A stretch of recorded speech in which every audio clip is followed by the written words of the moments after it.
ओम मुनित्रयं नमस्कृत्य सूक्तिः परिभाव्य च वैयाकरणसिद्धान्तकौमुदीं विरच्यते।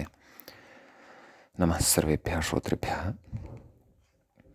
अस्माभिः गतपाठे यद्यत् पठितं तद् एकवारं वयं स्मरामः। वयं वैयाकरणसिद्धान्तकौमुदी इत्याख्यस्य ग्रन्थस्य तत्र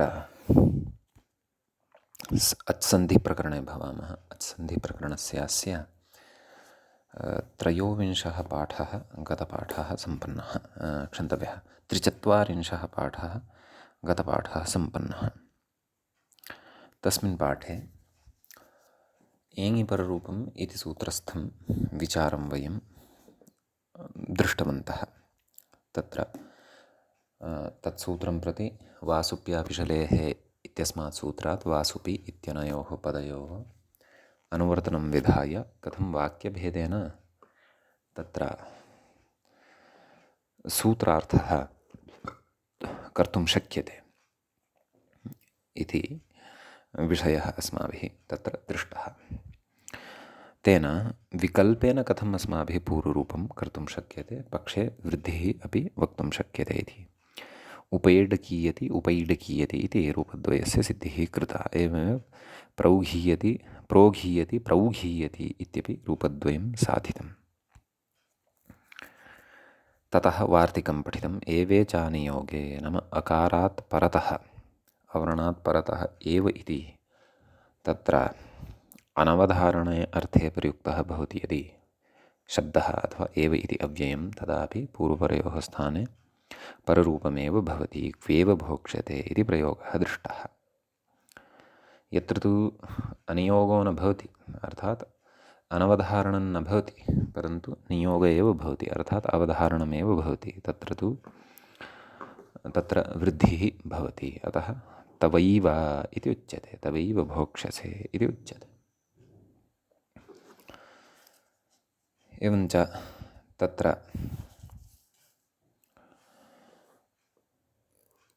ततः परम् अस्माभिः पररूपविधानाय एव अपेक्षिता टिसंज्ञा अपि तत्र ज्ञाता। अचोन्त्यादिटि इति सूत्रं पठितम्। अचां मध्ये यः अन्त्यः सः आदिः यस्य तट्टिसंज्ञः स्यात् इति अस्माभिः दृष्टम्। ततः वार्तिकं पठितं। शकन्ध्वादिषु पररूपं वाच्यम् इति। तद्वार्तिकम् अस्माभिः पठ्यमानं वर्तते। शकन्ध्वादिगणः कश्चन वर्तते। तस्मिन् गणे केचन शब्दाः कानिचन वार्तिकानि पठितानि वर्तन्ते। टिसंज्ञाविषये च अस्माभिः विशेषः ज्ञातः। यत्र अन्ते केवलः स्वरः एव भवति, सः स्वरः कस्यापि आदिः न भाति, तत्र वयं व्यपदेशिवद्भावेन अथवा तदेव आद्यन्तपदेकभावेन आद्यन्तपदेकस्मिन् इत्यनेन तम् अन्तिमं स्वरं स्वकीयमेव आद्यं कुर्मः। अतः तत्र सः स्वस्य एव आदिः भवति, स्वस्य एव च अन्तः भवति। अतः अन्ते विद्यमानस्य तत्र टिसंज्ञा भवति। तेन शकन्धुः कर्कन्धुः इत्यादीनि रूपाणि अपि सिद्ध्यन्ति इति। अस्माभिः कुलटा इत्यपि एकम् अग्रिमं रूपं साधितं खलु। भिक्षार्थं व्यभिचारार्थं वा कुलानि अटति या सा कुलटा इति। एतावान् विषयः अस्माभिः गते पाठे पठितः। एवञ्च अद्य तावत् 44 पाठः अस्य प्रकरणस्य अच्सन्धिप्रकरणस्य आरम्भः भवति। तत्र कुल अटेति स्थिते पररूपम् इति गतपाठे अन्तिमा पङ्क्तिः अस्माभिः व्याख्यायाः पठिता आसीत्। इदानीम् अग्रे वार्तिकं वर्तते। सीमन्तः केशवेशे इति। तत्र कथयति अग्रे गणान्तर्गतवार्तिकमेतत् इति। नाम इदं वार्तिकं यद्वर्तते तद् गतं वर्तते, नाम शकन्ध्वादिगणः यः वर्तते तस्मिन्नेव गणे तत्र शब्दविशेषस्य व्यवस्थायै इदं वार्तिकम् उक्तं वर्तते इत्यर्थः। नाम शकन्ध्वादिगणे एव इदं वाक्यं वार्तिकत्वेन मन्यमानं वर्तते इति। प्रयोगः कः साधनीयः? सीमन्तः इति प्रयोगः साधनीयः। तत्र कथयति व्याख्याता अग्रे, केशानां वेषः सन्निवेशविशेषः। केशानां वेषः सन्निवेशविशेषः इति। नाम केशानां कश्चन आकृतिविशेषः तत्र किमुत अस्मिन् काले प्रागपि बहुविधरीत्या केशसज्जा क्रियते स्म, पुरुषाणां वा स्त्रीणां वा। ते विविधैः अलङ्करणैः केशान् सज्जीकृत्य स्थापयन्ति स्म, अधुनापि स्थापयन्ति। तत्र केशानां यः वेषविशेषः वर्तते सः सन्निवेशविशेषः इत्युच्यते। कथयति, तस्मिन् गम्ये, नाम तादृशे अर्थे गम्ये, नाम तादृशः केशानां सन्निवेशविशेषार्थः यदा अपेक्षितः भवति तदा सीमन् शब्दस्य टेः अन् इत्यस्य, नाम सीमन् इत्यस्मिन् शब्दे यः वर्तते टीभागः अन् इति, तस्य अन्तशब्दस्थ अवर्णस्य च, एवं खलु, नाम सीमन्तः इति प्रयोगः साधनीयः। तत्र पदद्वये सन्धिविधानं कर्तव्यं, सीमन् अन्तः, एवं खलु।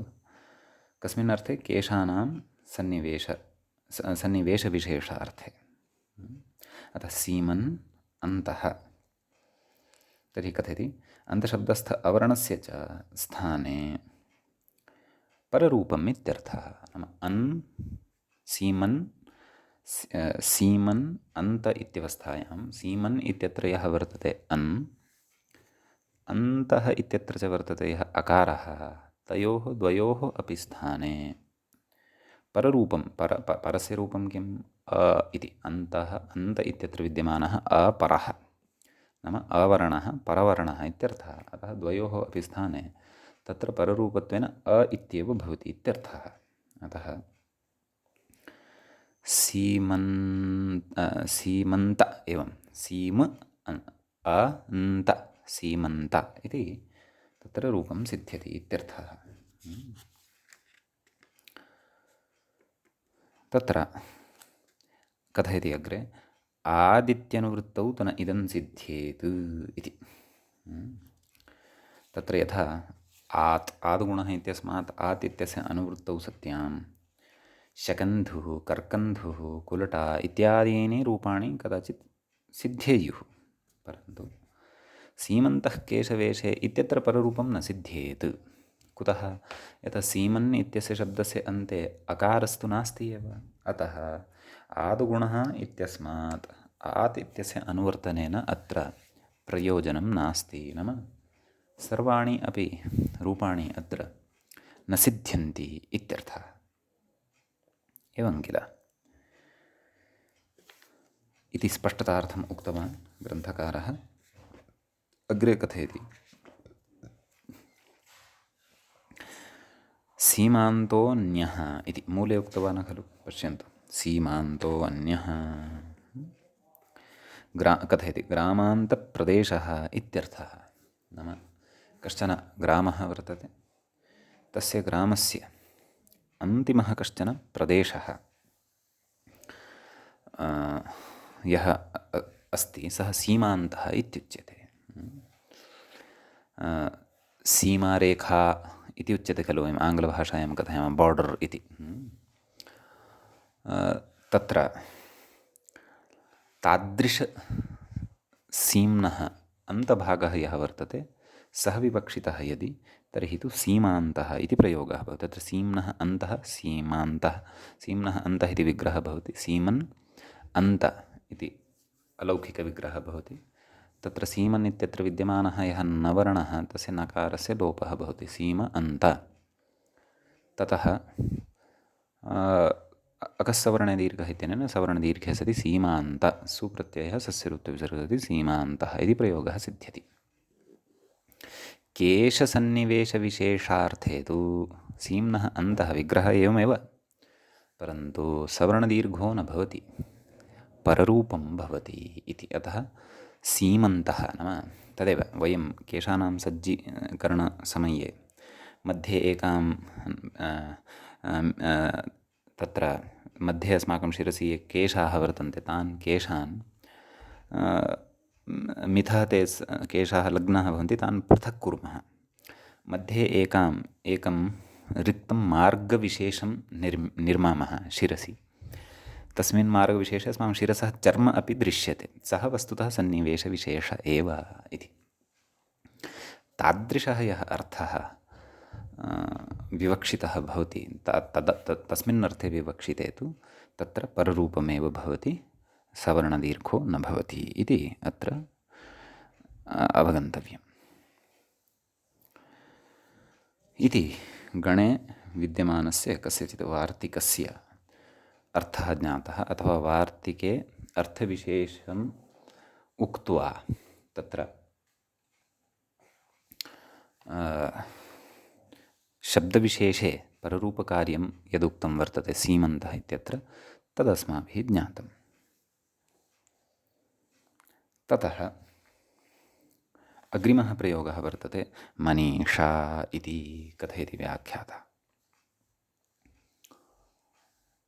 किं कथयति? मनसः ईशा इति विग्रहः कस्य? मनीषा इत्यस्य। कथयति अत्र अस् इति टेः ईकारस्य च स्थाने पररूपम् ईकारः इति।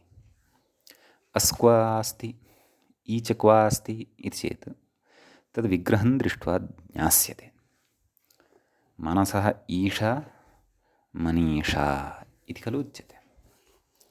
तर्हि तत्र मनस् इति पूर्वपदं भवति, ईशा इति उत्तरपदं भवति। अनयोः समासः कर्तव्यः, समासे च सन्धिकार्यं नित्यतया प्रवर्तते इति कृत्वा तत्र मनस् इत्यस्मिन् शब्दे यः टिभागः वर्तते अस्, ईशा इत्यत्र च यः वर्तते ईकारः, इत्यनयोः उभयोः स्थाने, पूर्वपरयोः उभयोः स्थाने परस्य यद्रूपम् ई तदेव भवति। अतः तत्र मन् ईशा मनीषा इति। ईशा नाम इच्छा, एवञ्च मनीषा इति रूपं सिद्ध्यति। इदं पररूपविधानं यदि न स्यात् तर्हि तु तदेव मनस् इत्यत्र स इत्यस्य ऋत्वं प्राप्येत, ततः तस्य विसर्गत्वं स्यात्। मनसीषा इति वा अथवा मनः ईशा, मन ईशा इति प्रयोगः स्यात्। ऋत्वं स्यात्, तस्य यत्वं स्यात्, यकारस्य च लोपः स्यात्। मन ईशा इति अनिष्टः प्रयोगः स्यात्, नाम इष्टः प्रयोगः मनीषा इति न स्यात् इति। अतः तत्र शकन्ध्वादिगणे एषः शब्दः पठ्यते। तत्र ईशा इति यः प्रयोगः साधितः वर्तते सः प्रयोगः, तस्मिन् प्रयोगे यः प्रकृतिप्रत्ययः यः वर्तते तस्य विवरणम् ईषद् व्याख्यात्र उच्यमानम् अस्ति। नाम मनस्शब्दस्तु अस्ति एव, मन्धातोः औणादिकः सुन्प्रत्ययः क्रियते यदि तस्य सिद्धिः जायते, परन्तु ईशा इत्यत्र व्यवस्था उच्यमाना अस्ति। पश्यन्तु किं कथयति।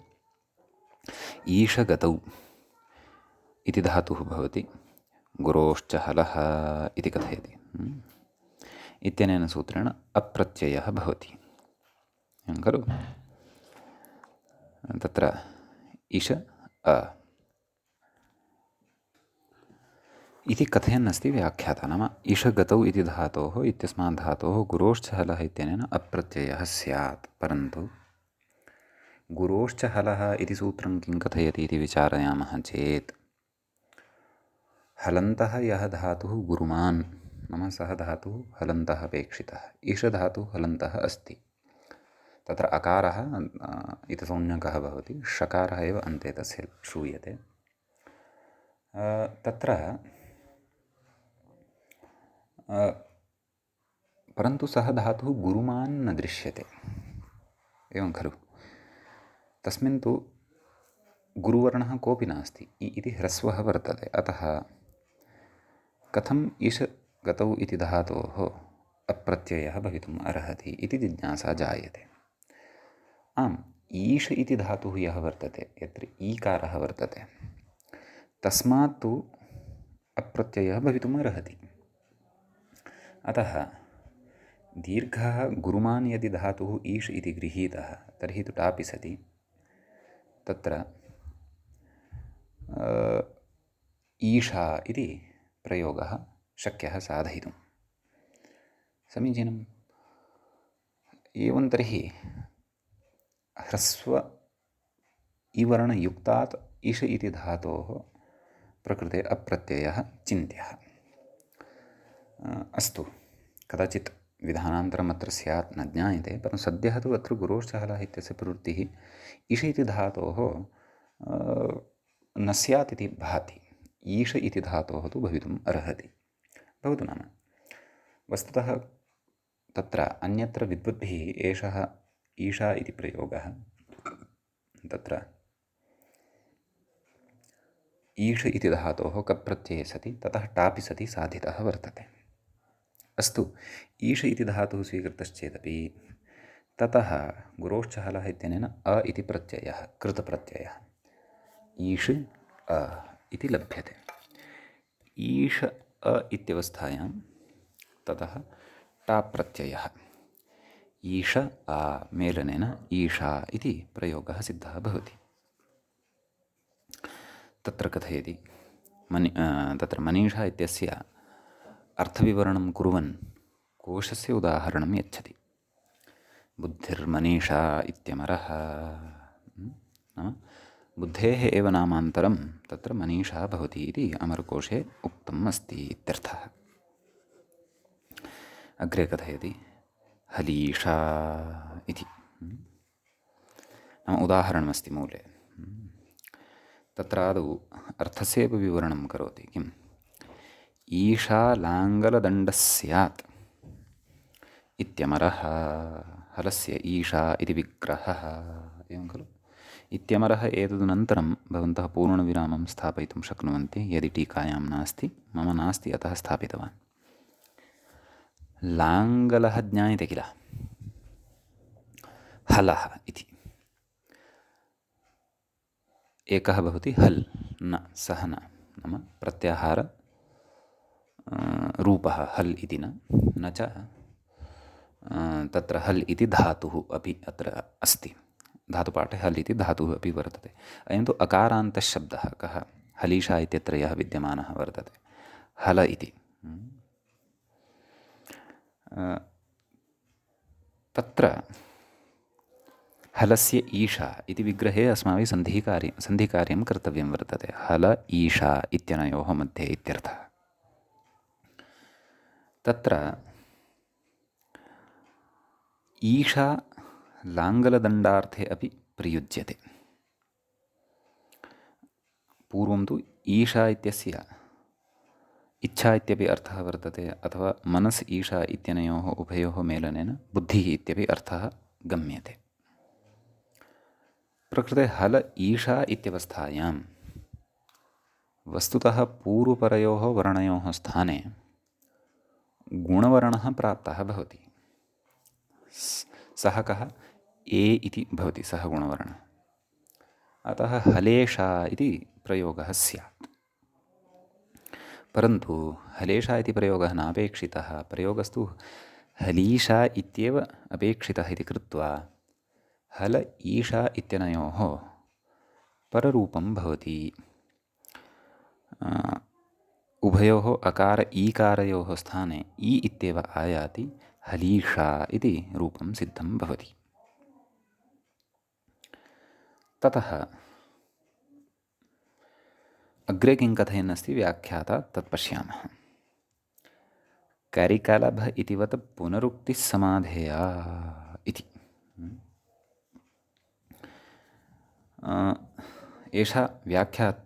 एषा पङ्क्तिः अत्र किञ्चित् गूढार्थत्वं भजते। कुतः एषा पङ्क्तिः अत्र उक्ता वर्तते? तत्र किञ्चित् अहं मम तर्कशक्तेः अनुसारं व्याख्यातुः च हृदयं यथाशक्ति यथा बुद्धि अत्र अवगन्तुं यत्नं करोमि।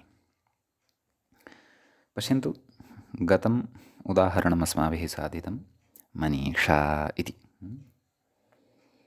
इदं च उदाहरणमत्र साध्यमानं वर्तते हलीषा। उभयत्र ईशा ईशा इति शब्दसमानता वर्तते, एवं खलु?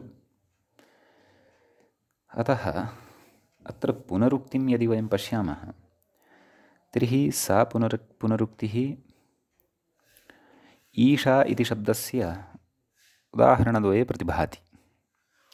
मनसि ईशा इत्यत्र ईशा शब्दः प्रयुक्तः, लाङ्गरीशा इत्यत्रापि ईशा शब्दः उत्तरपदत्वेन प्रयुक्तः। एवं तर्हि उत्तरपदत्वेन प्रयुक्तस्य अस्य शब्दस्य तत्र अर्थे कश्चन भेदः अस्ति खलु। गते उदाहरणे कश्चन भिन्नः अर्थः, अस्मिन् उदाहरणे तु लाङ्गलदण्डः इत्यर्थः स्वीक्रियमाणो वर्तते। गते उदाहरणे पश्यामः यदि ईशा इत्यस्य वस्तुतः अर्थः धातुना यदि गृह्येत तर्हि गतिः इति भासते। कुतः यतः तत्र ईशगतौ इति वस्तुतः ईशगतौ इति न युज्येत। कुतः न युज्येत तद् उक्तमेव। ईश इति धातुः यदि गत्यर्थकः अस्ति क्वापि तादृशः स्वीकृतश्चेदपि तर्हि तत्र तस्य अर्थः भिन्नः उत्पद्यते। एवं तर्हि उदाहरणद्वये ईशा इत्यस्य शब्दस्य तत्र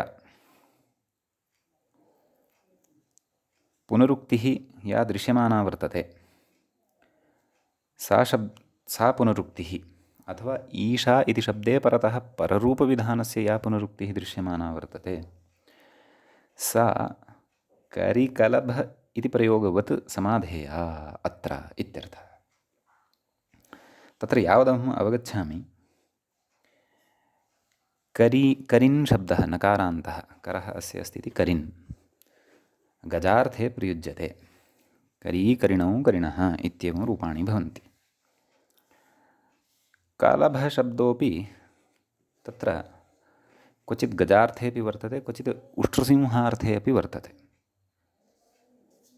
तर्हि अत्र द्वयोः अपि पुनरुक्तिरिव भासते अर्थसाम्यात्। क्व करिकलभः। कलभशब्दः तत्र करिशावकार्थे अपि प्रयुज्यते। नाम करिणः शावकः यः भवति, नाम हस्तिशावकार्थे अपि कलभशब्दः उपयुज्यते। तर्हि करि अपि गजः एव, कलभोऽपि गज एव, परन्तु उभयोः भेदः कः? करी तत्र गजः नाम जनकस्थाने, कलभः तच्छावकस्थाने तिष्ठति। नाम करिणः कलभः करिकलभः इत्येवं तत्र सूक्ष्मार्थभेदद्वारा तत्र अर्थगता या पुनरुक्तिः यथा वार्यते करिकलभ इत्यादिषु, तादृशी एव पुनरुक्तिः ईशाशब्दे अर्थभेदेन अस्माभिः वारणीया इति अभिप्रायः स्यात् टीकायाः कर्तुः इति मया अत्र ईषद् तद् अवगन्तुं प्रयत्नः कृतः। ग्रन्थान्तरेषु एतादृशी पङ्क्तिः न दृष्टा, एका प्रौढमनोरमा अवशिष्टा। तत्र एषा पङ्क्तिः प्रयुक्ता वा न वा इति शेखरे दृष्टवान्, प्राचीनेषु ग्रन्थेषु दृष्टवान्, अन्येषु च व्याख्यानेषु दृष्टवान् न क्वापि एतादृशे अस्मिन् सन्दर्भे एतादृशं वाक्यं तत्र प्रयुक्तं पुनरुक्तिवारणपरकम्। अतः व्याख्यातुः हृदयम् अथवा अभिप्रायम् अवगन्तुं मया अत्र यत्नः कृतः। भवन्तस्तत्र स्वधीयः श्रोतारः अत्र कियती सङ्गतिः भवेत् वा न वा इति नूनमेव चिन्तनं कुर्वन्ति। यदि मया किमपि कल्पयित्वा बुद्ध्या अत्र असङ्गतं भवतां पुरतः उक्तम् एतत् पङ्क्तिविषये, तर्हि नूनमेव भवन्तः वैयक्तिक रूपेण मया सह सम्पर्कं संसाध्य तत्र अस्याः पङ्क्तेः अर्थं मम कृते अपि बोधयन्ति इति सादरं सम्प्रार्थये। भवतु, अग्रे गच्छामः। अत्र गुणे प्राप्ते पररूपम्, अयं विषयः उक्तः एव। हल ईशा इत्यवस्थायाम् उभयोः गुणः प्राप्तो भवति, तं गुणं प्रबाध्य प्रकृते पररूपं भवति इत्यर्थः। अग्रे उच्यते एवं लाङ्गलीशा इत्यत्रापि, किल तत्र लाङ्गलीशा, लाङ्गलस्य ईशा लाङ्गलीशा स एव अर्थः, यः अर्थः हलीशा इत्यस्य भवति, एवं किल। तत्र लाङ्गलस्य ईशा लाङ्गलीशा लाङ्गल ईशा इत्यवस्थायां गुणः प्राप्तो भवति, परन्तु गुणं प्रबाध्य तत्र पररूपमेव भवति लाङ्गलीशा इति प्रयोगः तत्र साध्यते। नाम अ इ अनयोः उभयोः स्थाने इ इत्येव भवति, परस्य यद्रूपं तदेव भवति इत्यर्थः, एवं किल। अग्रे तत्र अग्रिमः शब्दः शकन्ध्वादिगणे निवेशितः यः सः पतञ्जलिः इति।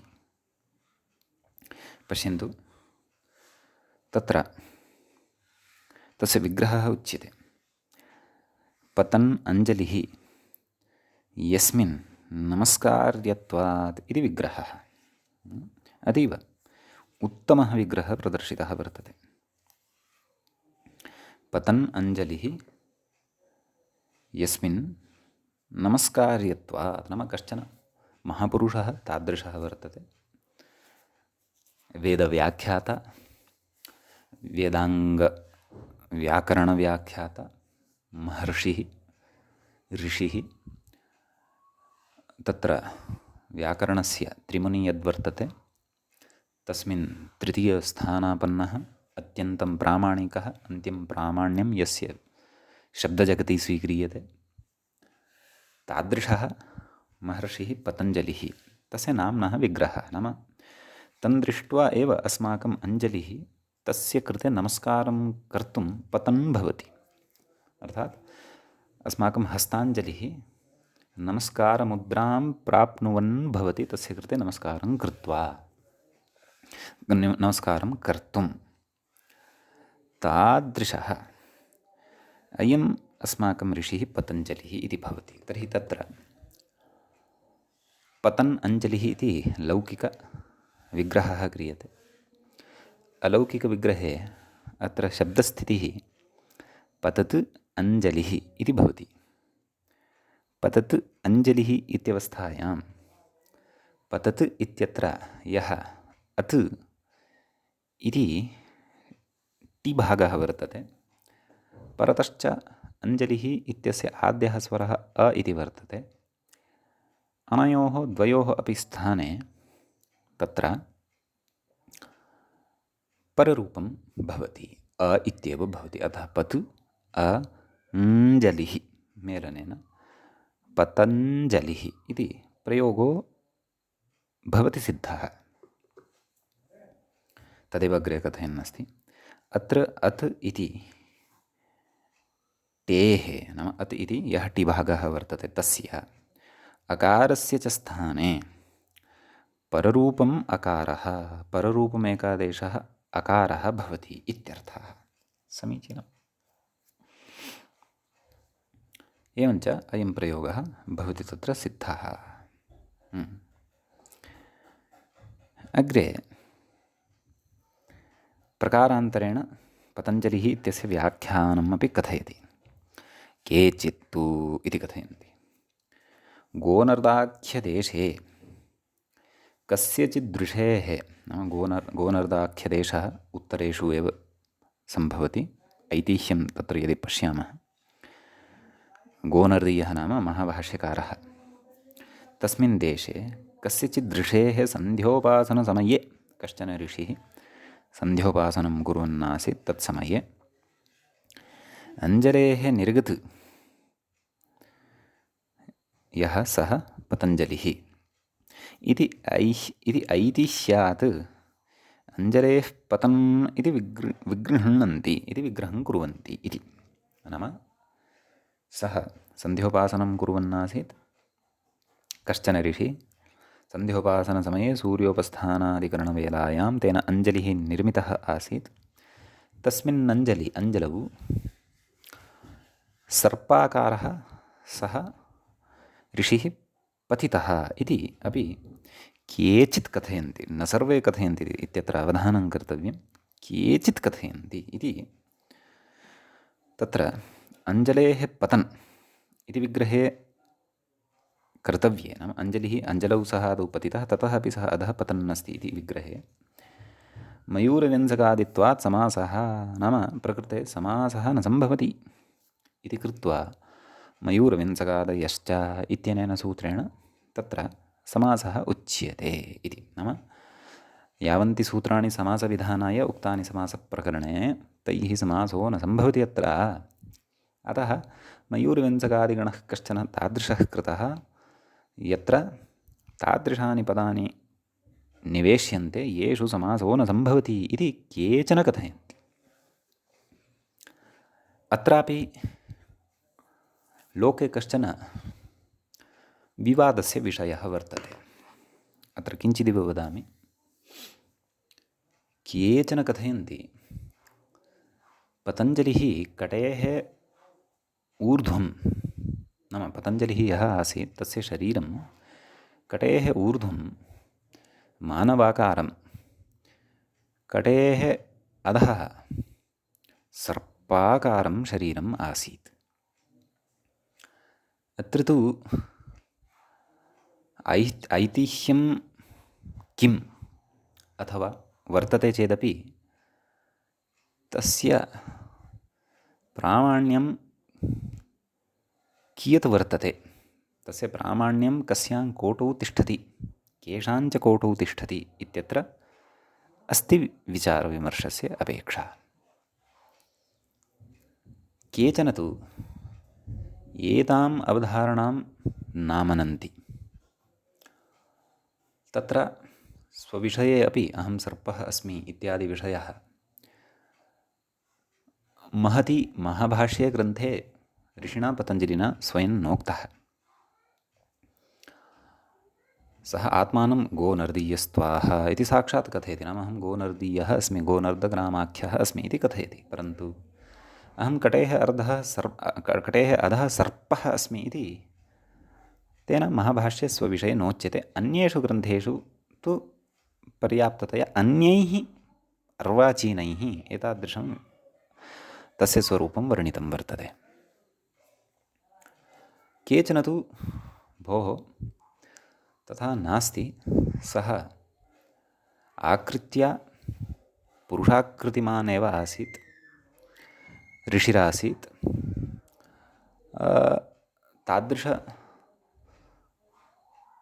नैसर्गिकी व्यवस्था अपि सा नास्ति यत्र कश्चन कस्यचित् अर्धः शरीरस्य अर्धं मानवः भवतु, शरीरस्य अर्धं तत्र सर्पः भवतु इति केषाञ्चन अभिमतम् अभिप्रायश्च वर्तते। अत्र मतद्वये अपि ते जनाः श्रद्धावन्तः भवन्ति।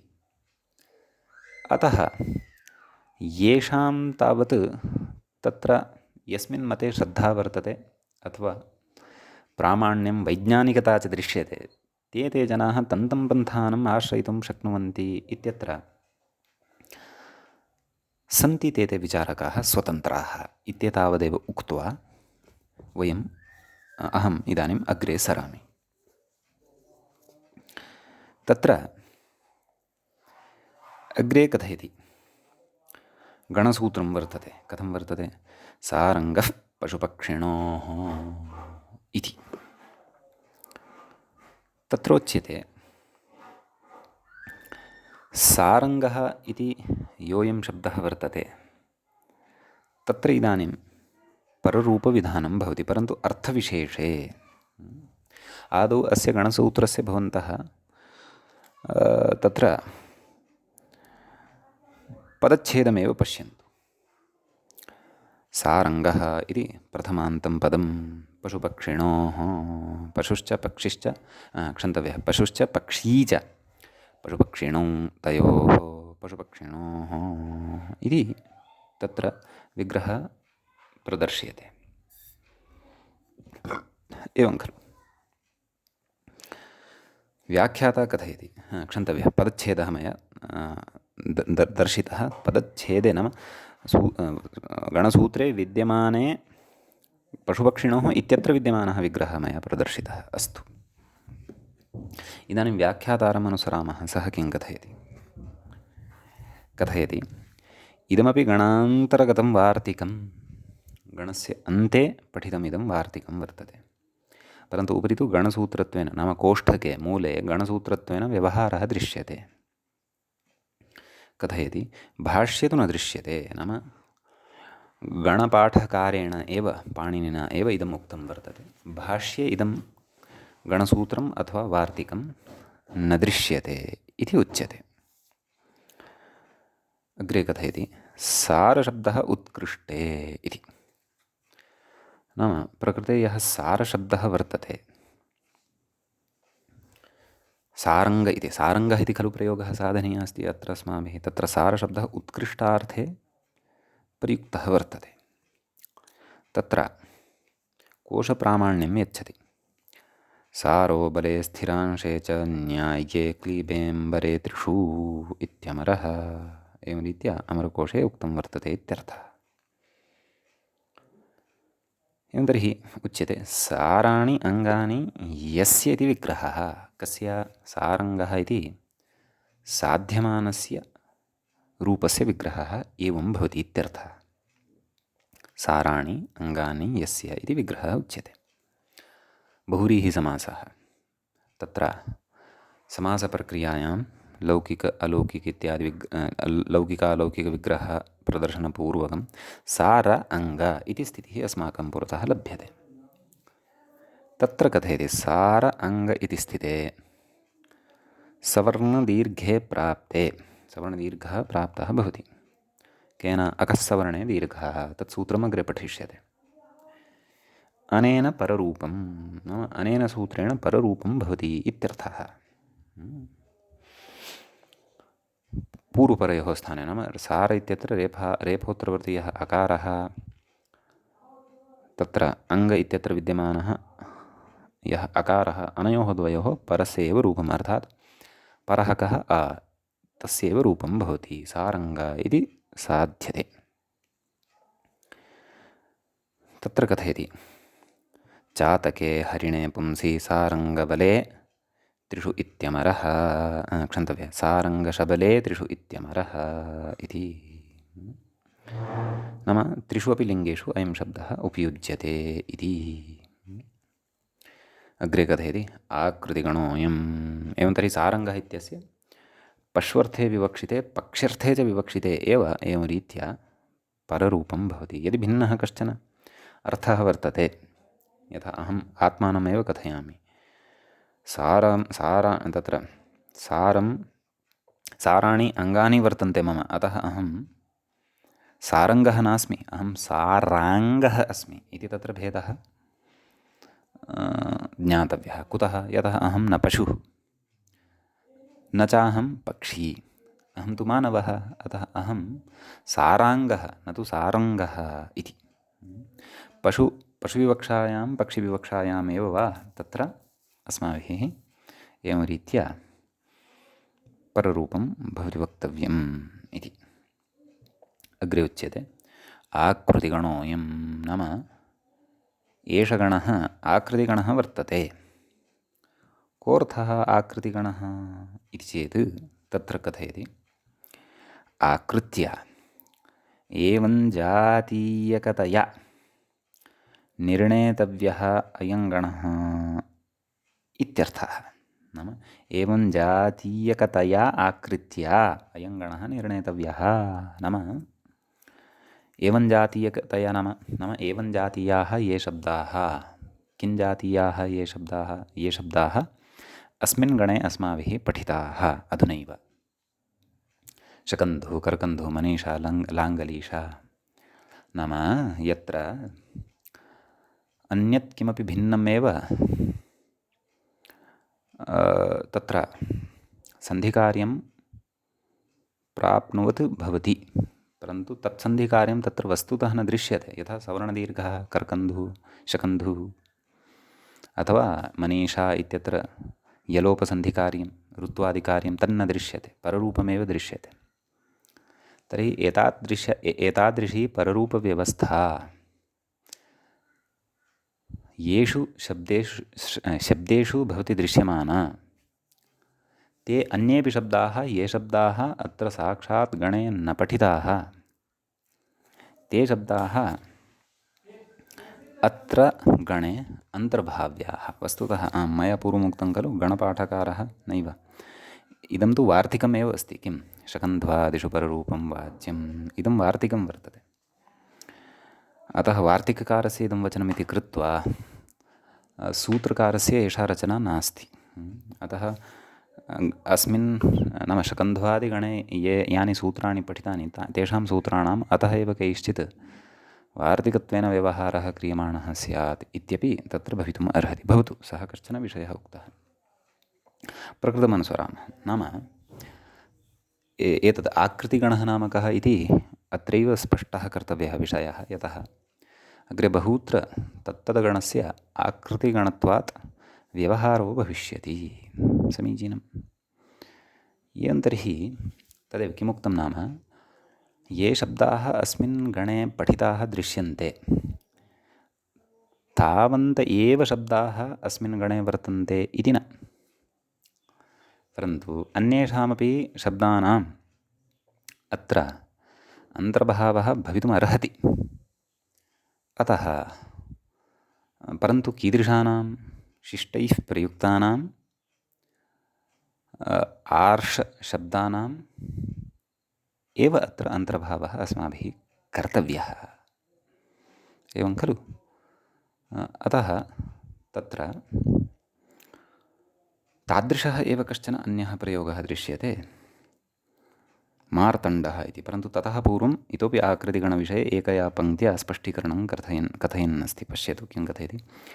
लोकप्रयोगानुसारेण एवं जातीयकाः शब्दाः अस्मिन् गणे निवेशनीयाः इति यावत्। नाम लोके शिष्टैः अथवा लोके रूढेण व्यवहारेण तादृशाः शब्दाः व्यवह्रियमाणाः सन्ति येषु दीर्घगुणादीनि कार्याणि भवेयुः इति भासते विग्रहादिकं दृष्ट्वा, परन्तु दीर्घो न दृश्यते, गुणो न दृश्यते, तत्र तु पररूपं दृश्यते। अतः तादृशाः ये शब्दाः अन्येपि दृश्यन्ते तेऽपि अत्र अस्मिन् गणे अन्तर्भाव्याः, तेषामपि अस्मिन् गणे अन्तर्भावः कर्तव्यः इत्युच्यते। कुतः एवमुच्यते? यतः तादृशः शब्दः दृश्यमानः वर्तते एकः, यत्र एवं रीत्या पररूपं दृश्यते, सवर्णदीर्घं प्रबाध्य पररूपं दृश्यते। तर्हि तत्र कथयति तत्फलमाह। तद् उच्यते तत्र नाम किं फलं तस्य? नाम एतादृश आकृतिगणत्वेन अस्य गणस्य यत् स्वरूपम् अस्माभिः स्वीक्रियते तस्य फलं किम् इति चेत् मार्तण्डः इति। मार्तण्ड इति शब्दः साक्षात् शकन्ध्वादिगणेन दृश्यते, परन्तु मार्तण्ड इति शब्दे दीर्घो न दृश्यते, परन्तु पररूपं दृश्यते इति कृत्वा सः शब्दः अत्र गणे निवेश्यते। तत्र आदौ सामान्येन व्युत्पत्तिं कथयति। मार्तण्ड इत्यस्य शब्दस्य किं कथयति? मृतं अण्डं यस्य सः मृतण्डः कश्चिदृषिः। एवं किल? यस्य अण्डं मृतं सः मृतण्डः, मृतण्डाख्यः कश्चन ऋषिः वर्तते। एवं खलु? तर्हि कः समासः अत्र आश्रितः इति चेत् बहुव्रीहिसमासः अत्र आश्रितः अस्माभिः। तर्हि मृत अण्ड अनयोः द्वयोः पदयोः अत्र समासो वक्तव्यः, समासः वक्तव्यः, परन्तु सन्धिकार्यमपि वक्तव्यं। मृत् अण्ड इत्यनयोः सन्धिकार्यमपि वक्तव्यं, परन्तु द्वे अपि पदे अथवा द्वयोः अपि पदयोः वयं यदा स्थितिं पश्यामः तदा मृत अण्ड इत्यत्र तकारोत्तरवर्ती यः अकारः, अण्ड इत्यत्र च विद्यमानः यः अकारः, तयोः द्वयोः अपि स्थाने सवर्णदीर्घः स्यात्, आ इति स्यात्। तथा चेत् मृतण्डः इति प्रयोगः न स्यात्, येन मार्तण्डः सेत्स्यति, परन्तु मृताण्ड इति प्रयोगः स्यात्। एवं किल? अतः तत्र परन्तु प्रयोगः मार्तण्डः इति दृश्यते, तत्र च सवर्णदीर्घः न दृश्यते इति कृत्वा तत्र कथयति, पश्यन्तु। मृत अण्ड इति स्थिते सवर्णदीर्घं बाधित्वा अनेन पररूपं भवति। नाम द्वयोः अपि अकारयोः स्थाने परः यः अकारः तस्य यद्रूपं तदेव रूपम् उभयोः अपि स्थाने अत्र लभ्यते। अतः मृतण्ड इति रूपं सिद्धं भवति।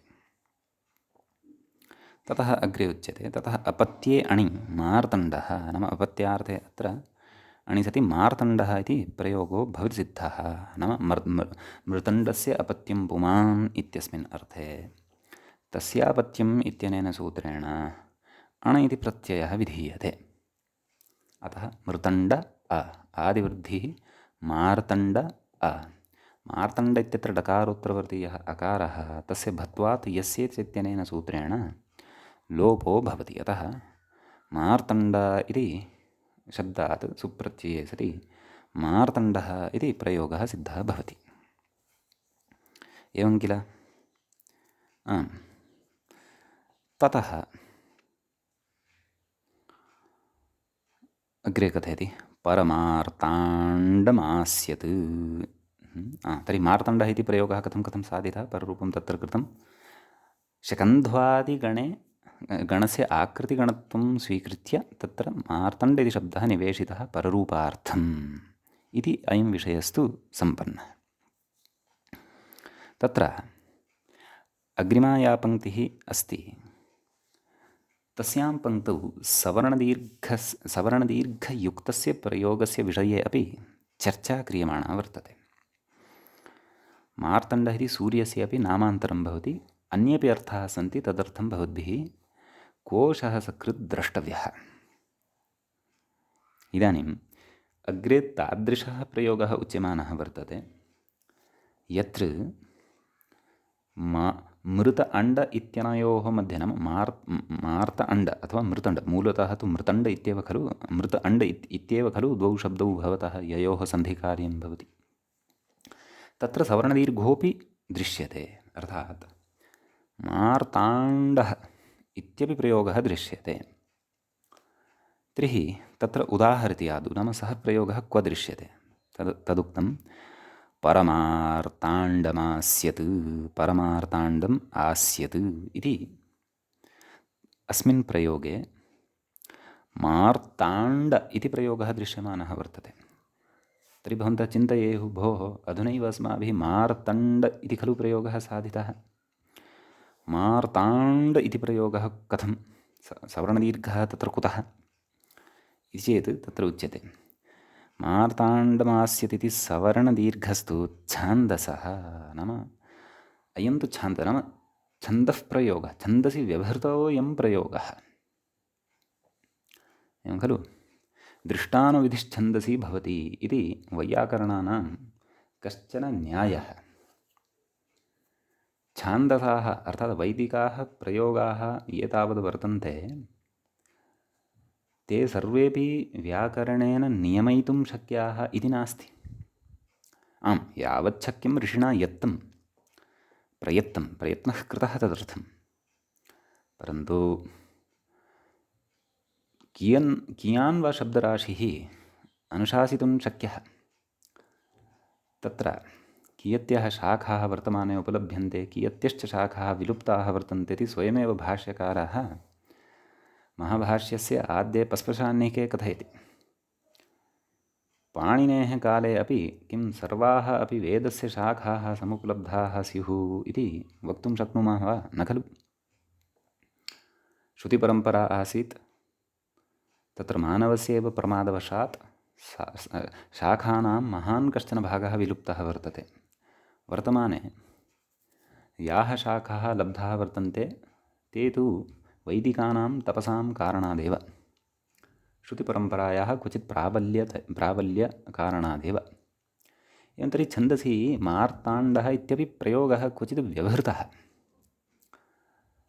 तत्र च सवर्णदीर्घः दृश्यते, तत्र पररूपं न भवति। तर्हि शकन्ध्वादिगणे अधुनैव मार्तण्ड इति प्रयोगः साधितः, तर्हि सोऽपि न स्यात् इति चेत् तथा न, सोऽपि प्रयोगः वर्तते। लोके मार्तण्ड इति प्रयोगः सूर्याद्यर्थे व्यवह्रियमाणः, सोऽपि प्रयोगः अस्ति, क्लेशो नास्ति।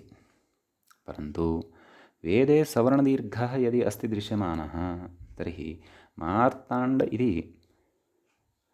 प्रयोगस्य अपि तत्र आपत्तिः नास्ति। वयं शकन्ध्वादिगणमादाय वैदिकः एष प्रयोगः असाधुः इति वक्तुं न शक्नुमः। यतः वेदे यथा प्रयोगाः दृष्टाः तथैव तेषां साधुत्वम् अस्माभिः मन्तव्यम् इति कश्चन वैयाकरणानां सिद्धान्तः। वयं ऋषिणा अस्मद्ऋषिणा अर्थात् वैयाकरणेन ऋषिणा अथवा व्याकरणप्रवर्तकेन ऋषिणा, वार्तिककारेण वा सूत्रकारेण वा महाभाष्यकारेण वा यः नियमः उक्तः सः वेदेपि सर्वत्र उपस्थित एव स्यादिति नास्ति। शब्दानुसारं नियमः, शब्दव्याख्यानाय नियमः, एवं खलु।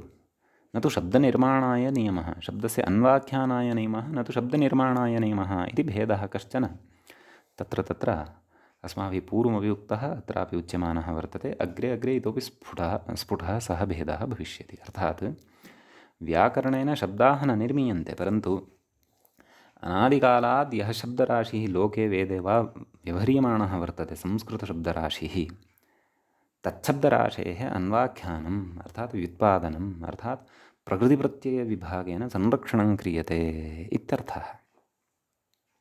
अत एव उक्तवान् किं परमार्ताण्डमास्यत् इति सवर्णदीर्घस्तु छान्दसः इति एतावान् विशेषः तत्र शकन्ध्वादिषु पररूपं वाच्यम् इति वार्तिकगतः अस्माभिः अत्र पठितः ज्ञातः। मित्राणि, इदानीं वयम् अग्रिमं वार्तिकं प्रविशामः। पररूपसम्बद्धम् एव वार्तिकं वर्तते। इतोपि पररूपप्रकरणम् अग्रे वर्तते। अन्यानि अपि सूत्राणि पररूपविधायकानि अत्र पठनीयानि सन्ति। तत्र वार्तिकम् इत्थं वर्तते। ओत्वोष्ठयोः समासेवा इति। तत्र वार्तिकस्य पदविभागः, पदपरिचयः आदौ प्राप्तव्यः। ओत्वोष्ठयोः इति तत्र षष्ठीविभक्तेः द्विवचनान्तः प्रयोगः, नैव सप्तम्यन्तः प्रयोगः। ओतुश्च ओष्ठश्च ओत्वोष्ठौ तयोः ओत्वोष्ठयोः, एवं सप्तमीविभक्तेः द्विवचनं भवति। सप्तम्याः श्रवणम् इति कृत्वा तस्मिन् इति निर्दिष्टे पूर्वस्य इति परिभाषा अत्र उपस्थिता भवति इत्यपि स्मर्तव्यम्। ततः समासे वा, समासे इति सप्तम्यन्तं पदम्। समासे इत्यत्र तु निमित्तसप्तमी नास्ति, विषयगतसप्तमी वर्तते। नाम अत्र तस्मिन् इति परिभाषा नोपतिष्ठते इत्यर्थः। ततः तृतीयं पदं वर्तते वा। वा इति पदं तावत् अव्ययपदं भवति। एवं किल? तत्र आद्गुणः इत्यस्मात् आत् इत्यनुवर्तते एतद्वार्तिकं प्रति। अतः तत्र वार्तिकस्य अर्थं पश्येम। वार्तिकस्य अर्थः कथं कृतः इति चेत् तदर्थं व्याख्यायां पश्यन्तु। अवर्णात् ओतुशब्दे ओष्ठशब्दे च परे, नाम पूर्वपदस्य अन्ते यदि अवर्णः वर्तते, नाम अकारः यदि वर्तते, ततः परतः ओतु इति शब्दः अथवा ओष्ठ इति शब्दः वा वर्तते, तर्हि तादृशे ओतुशब्दपरे ओष्ठशब्दे च परे पूर्वपरयोः अचोः पररूपं वक्तव्यम् इत्यर्थः। पररूपमेकादेशो भवति इत्यर्थः। समीचीनं। परन्तु इदं पररूपं विकल्पेन इत्यपि स्मर्तव्यम्। नाम एकस्मिन् पक्षे एव भवति, अपरस्मिन् पक्षे तु न भवति इत्यर्थः। समीचीनं। उदाह्रियते तत्र ओतु शब्दे परतः विकल्पेन पररूपम् उदाह्रियते। तत्र स्थूलोतुः स्थूलौतुः इति उदाहरणद्वयं साधनीयम्। कथयति अग्रे। ओतु शब्दस्य आदौ अर्थं कथयति। नाम ओतु शब्दस्य अर्थः कः? तदर्थं कोशकारस्य पङ्क्तिं कथयति।